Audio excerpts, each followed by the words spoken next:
생각 함께하기입니다. 출생률 문제가 심각하죠. 또 1분기 이번에 그 출생률 나왔는데 최저 다시 갱신했잖아요. 매번 최저입니다. 이러다가 우리나라 없어질지 모를까, 없어질까 두렵습니다. 그러니까 나중에 출생률이 이렇게 낮으면요, 나중에 그 우리가 그 하는 4대 보험도 문제가 되고 세금을 거칠 거 없기 때문에 나라 살림이 안 됩니다. 그러면 나라가 되게 힘들어지겠죠.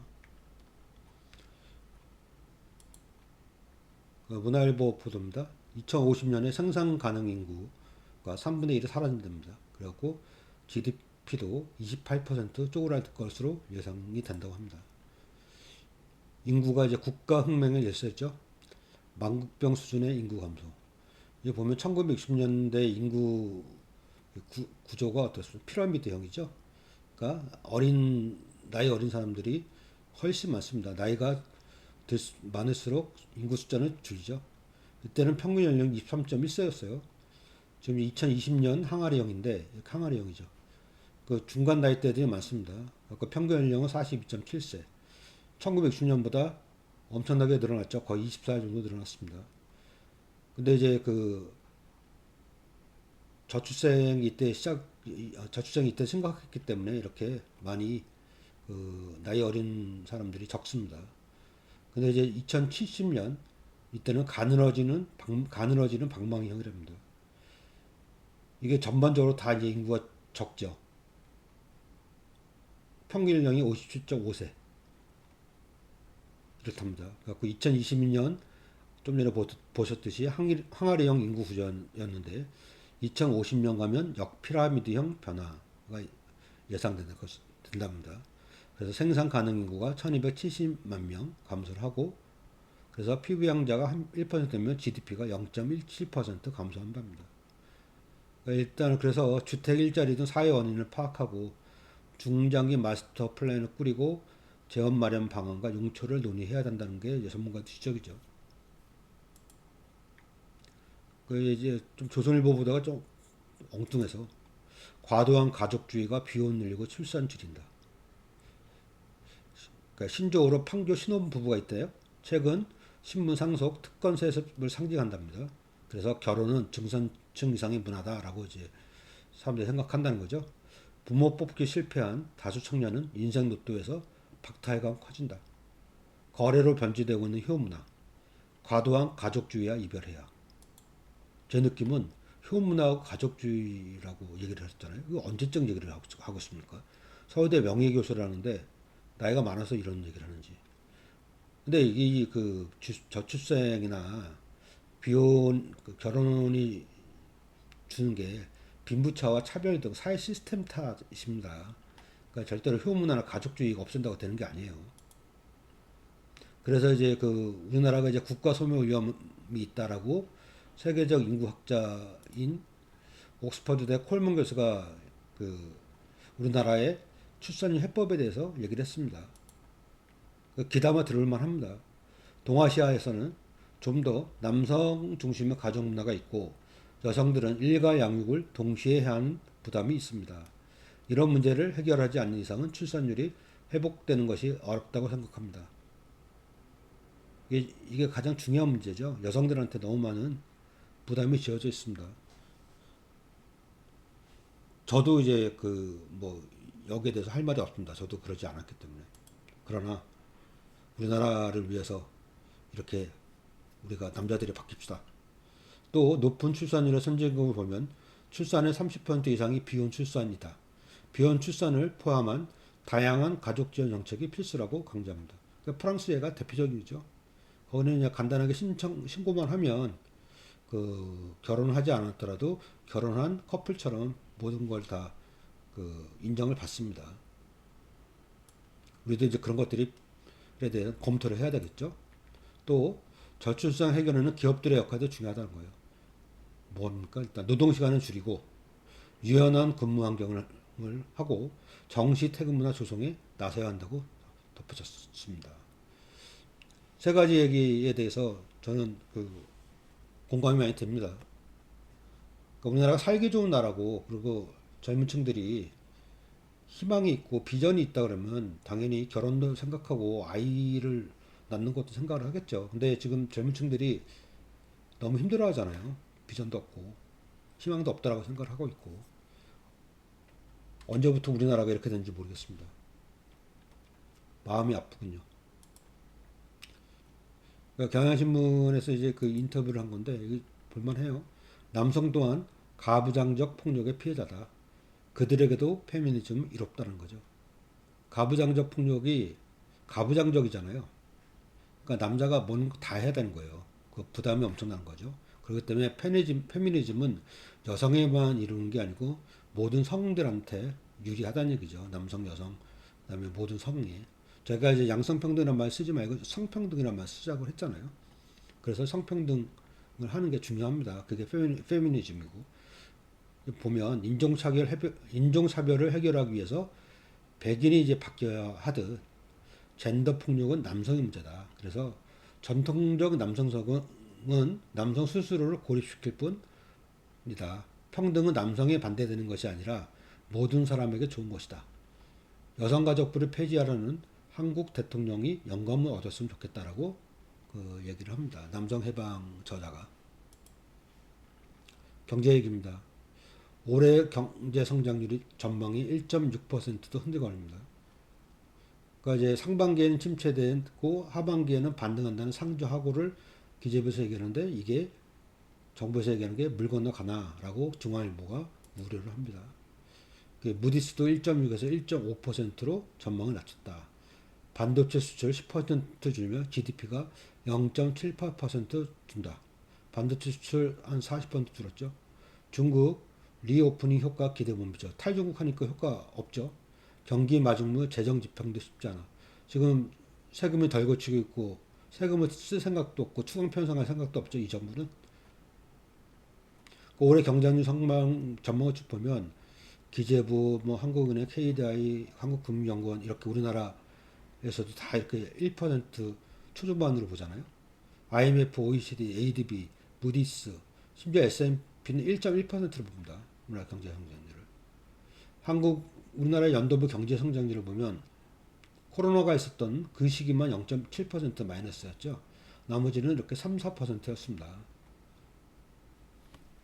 우리나라 경제 성장률이 그 문재인 정부 5년 동안은 OECD 평균보다 높았잖아요. 1등 국가였어요.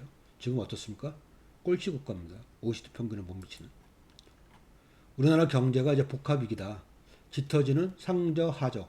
아까 이제 상저, 하고가 아니고 상저, 상반기에도 낮고 하반기에도 낮다는 거죠. 가계는 은행 카드 연체 증가. 은행 대체가 카드 결제 연체가 증가한다는 겁니다. 기업 17%는 이자 감당을 못하고 있고, 수출액은 7개월 연속 내리막이고, 나라 살림은 54조 원 적자.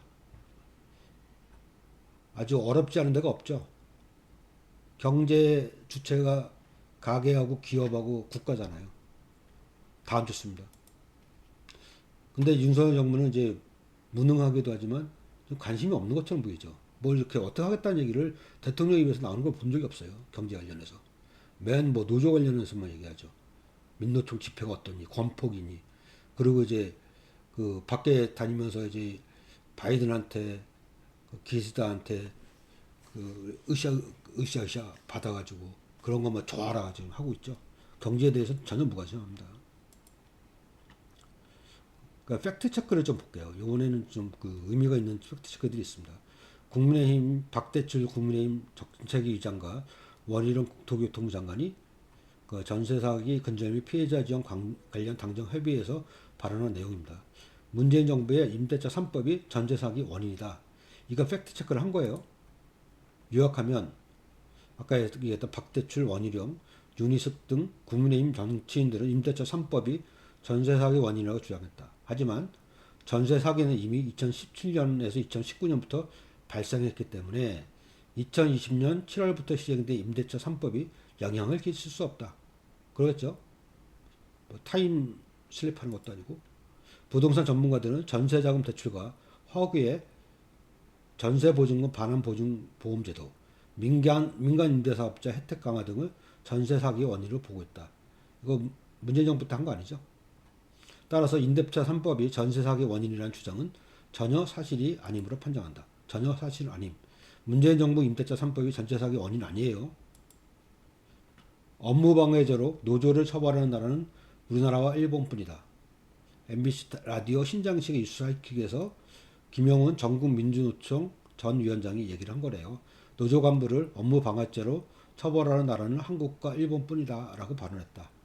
이는 형법의 업무방해자가 한국과 일본에만 존재하며 노동자의 쟁의 행위를 억압하는 용도로 쓰인다는 지적이었던 거죠. 그 학계 논문에 따르면 우리 형법의 업무방해죄는 프랑스 형법에 착안한 일본 형법의 업무방해죄를 이어받았죠. 일제시대를 거치면서. 업무방해죄는 역사적으로 노동자의 파업 등 쟁의 행위를 처벌하는 용도로 사용됐다. 200년 전에도 이랬대요. 인권위 보고서 등에 따르면 서구 국가에서는 쟁의행위 자체를 형사처벌하지 않는다는 거죠. 쟁의행위를 파업이나 이런 정의행위라도. 일본에서도 업무방해죄는 사문화된 조항에 가깝고요. 따라서 해당 발언을 사실로 판정하고 업무방해죄로 노조를 처벌하는 나라는 우리나라밖에 없습니다. 일본도 사실상 안 한대요. 이번에 그 용산 어린이 정원이라는 표현을 썼죠. 용산공원 시범 개방 때 이용시간 제한한 적이 없다라고 국토교통부가 이렇게 주장을 했습니다. 자기네 보도자료에서. 최근 국토교통부는 용산 어린이 정원 개방과 관련해 정원 이용시간을 제한한 적 없다고 발표했다. 지난해 용산공원 임시개방 당시 보도자료에 따르면 국토교통부 보도자료예요. 정부는 토양 오염 논란에 대응하며 주 3회 해당 2시간 이용으로 공원 체류 시간을 관리하겠다고 발표했다. 그러나 이후 국토부는 이용 시간을 제한하고 있지 않다는 보도 설명 자료를 발표했다. 국토부가 근데 국회에 제출한 자료에 따르면 공원 이용 위해성 저감 조치로 이용 시간 제한이 명시되어 있다. 또 토양환경보존법상 현재 정원으로 조성된 용산 부지는 정화 작업 없이는 공원 조성이 불가능하다고요. 그래서 전혀 사실이 아닙니다.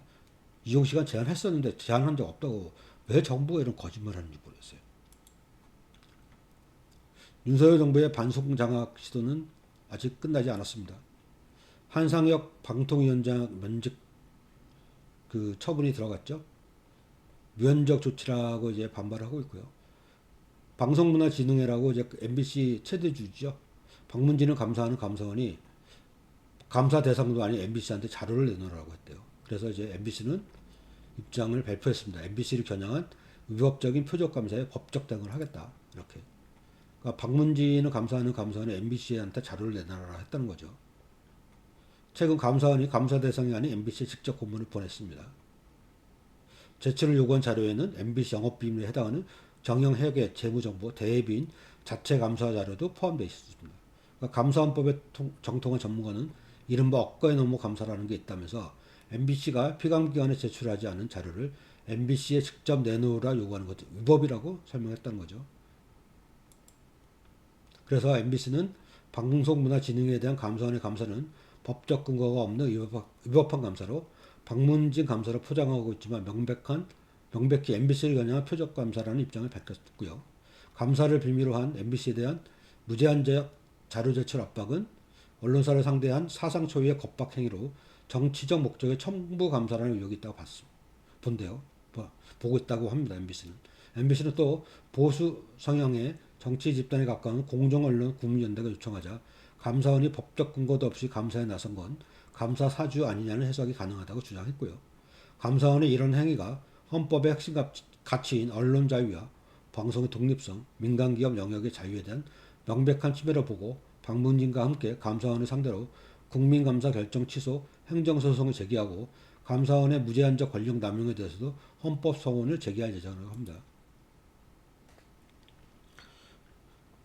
주거 빈곤 아동이 44만 명이 이르라고 합니다.